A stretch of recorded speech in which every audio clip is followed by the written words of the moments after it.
सरला सरकारी नौकरी करती है, उसी की कमाई पे घर चलता है, इसलिए गुस्सा हमेशा उसके नाक पर रहता है। शाम को सरला ऑफिस से घर आती है तो अपने घर का दरवाजा खटखटाती है। उसकी बहू गरिमा दरवाजा खोलने में 2-3 सेकंड लेट कर देती है तो सरला उससे कहती है, इतनी देर कैसे लग गई? तुमसे मुझे यही उम्मीद थी।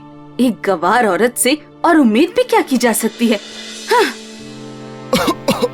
अरे सरला, बहू से कैसे बात कर रही हो तुम?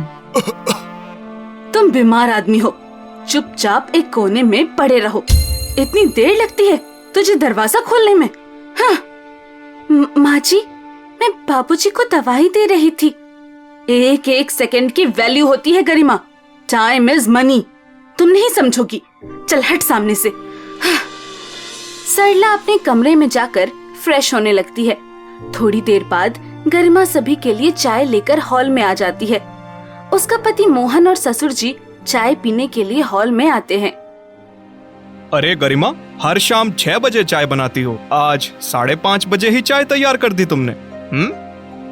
हमारी बहू रानी बहुत ही संस्कारी है, हर काम समय पर करती है। हाँ। इतने में वहाँ पर तेज तर्रार घमंडी सास सरला भी आ जाती है और आते ही बोलती है, क्या खाक समय पर काम करती है?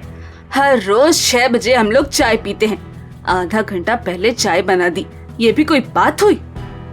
माँ जी, मैंने सोचा समय से पहले चाय बना दो, आप खुश हो जाएंगी। नहीं, मैं खुश नहीं हूँ। चाय मुझे शाम के 6 बजे ही चाहिए। ये तुम कैसी बातें कर रही हो गरिमा? ये तो तानाशाही हो गई।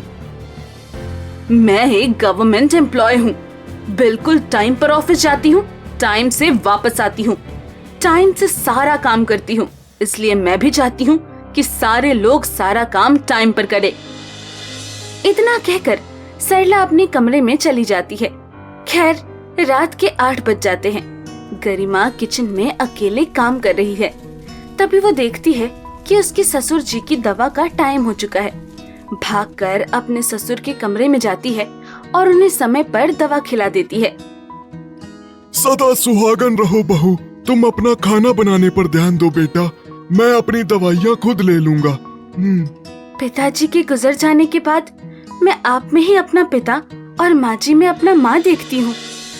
इतना कहकर गरिमा किचन में चली जाती है और जल्दी जल्दी खाना बनाने लगती है।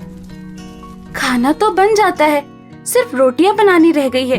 लेकिन माँ जी ने कहा था कि खाना 9 बजे चाहिए, ना उससे पहले ना उससे बाद, इसलिए रोटियां बनाना मैं 20 मिनट बाद शुरू करती हूँ, क्योंकि सिर्फ 4 लोगों की रोटियां बनाना 10 मिनट का काम है।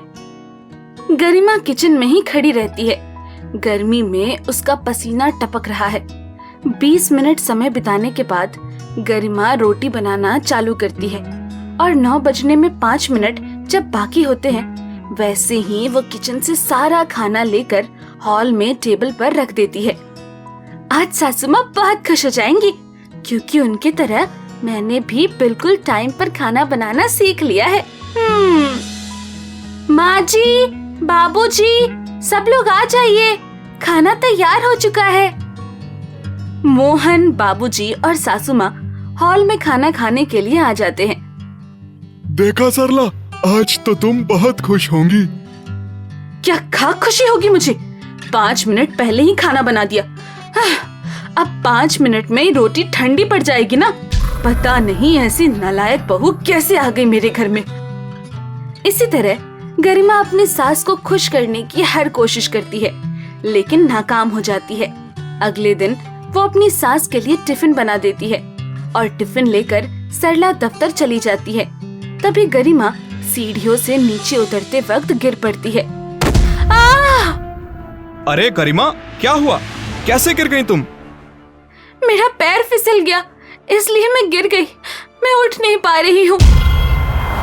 मोहन उसे अस्पताल ले जाता है और गरिमा के पैरों में प्लास्टर चढ़ा दिया जाता है। अब शाम को जब उसकी सास घर आती है तो गरिमा को इस हालत में देखकर और भी नाराज हो जाती है। ना इसे टाइम का पता रहता है, ना ही खुद का। आखिर इस गवार को अकल कब आएगी? पैर तोड़वा कर बैठ गई। अब घर का सारा काम कौन करेगा? देखा सरला, अभी तक तुम जो भी बहू से कहती थी वो चुपचाप सुन लेती थी, कभी शिकायत नहीं करती थी, बल्कि इसके उल्टा तुम्हारी तारीफ ही किया करती थी कि मैं अपनी सास से समय पर काम करना सीख रही हूँ, और तुम हो कि इस हालत में भी उसे ताने मार रही हो। जब तक बहू ठीक नहीं हो जाती सारा काम तुम्हें ही करना पड़ेगा, नौकरी रहे या ना रहे।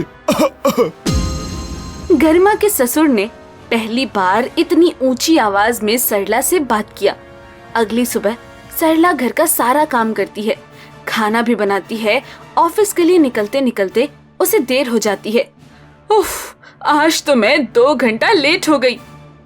उस दिन दफ्तर पहुंचने में सरला को बहुत लेट हो जाता है, इसलिए उसकी उस दिन की हाफ पेमेंट कट जाती है। इसी तरह 1 हफ्ता बीत जाता है। सरला को हर रोज ऑफिस पहुंचने में देर होती है, इसलिए सरला का सीनियर उसे बुलाते हैं और बहुत डांटते हैं।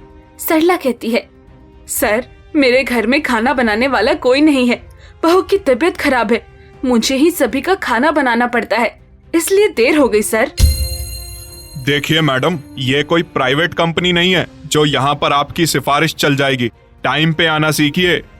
शाम को जब घर आती है तो ना ही उसे चाय मिलती है और ना ही टाइम पर उसका दरवाजा खोला जाता है। अब मैं क्या करूं? ना ही टाइम पर चाय मिल रही है और ना ही खाना, दफ्तर में अलग से सुनना पड़ रहा है। सरला किचन में खड़ी होकर ये सब कुछ बड़बड़ा ही रही होती है कि तभी वहाँ पर उसका ससुर आ जाता है। सरला, तुम पढ़ी लिखी और समझदार तो हो ही, मेरे ख्याल से अब तुम्हें बहू की अहमियत समझ आ ही गई होगी। अभी तो सिर्फ 1 हफ्ता ही बीता है। सरला अपने पति की बात को ध्यान से सुन रही होती है और धीरे धीरे वो सब कुछ याद करती है। जब सुबह उसकी बहू उसे टिफिन पैक कर कर देती थी, शाम को टाइम पर दरवाजा खोलती थी, टाइम पर उसे चाय पिलाती थी, टाइम पर उसके कपड़े धोकर प्रेस करके दिया करती थी। आप बिल्कुल सही कह रहे हैं, एक आदमी दिन भर बाहर रहकर काम करता है, लेकिन उस बात का घमंड अपने परिवार पर नहीं दिखाता। लेकिन मुझे सरकारी नौकरी मिलते ही मेरे अंदर घमंड आ गया। मेरी बहू तो देवी है, मैं हमेशा उसको ताना मारती रही, जबकि वो उल्टा मुझे कोई जवाब नहीं देती। जब तक बहू ठीक नहीं हो जाती मैं छुट्टी ले लेती हूँ। मैं बहू की सेवा करके अपने पापों का प्रायश्चित करूंगी। इसी तरह सरला को समझ आता है कि कोई भी काम छोटा नहीं होता। अगर घर सही से नहीं चला तो बाहर का काम भी सही से नहीं चलता है। वो अपनी बहू से माफी मांग लेती है और सास बहू की खूब जमती है। इसी तरह सब खुशी खुशी रहने लगते हैं।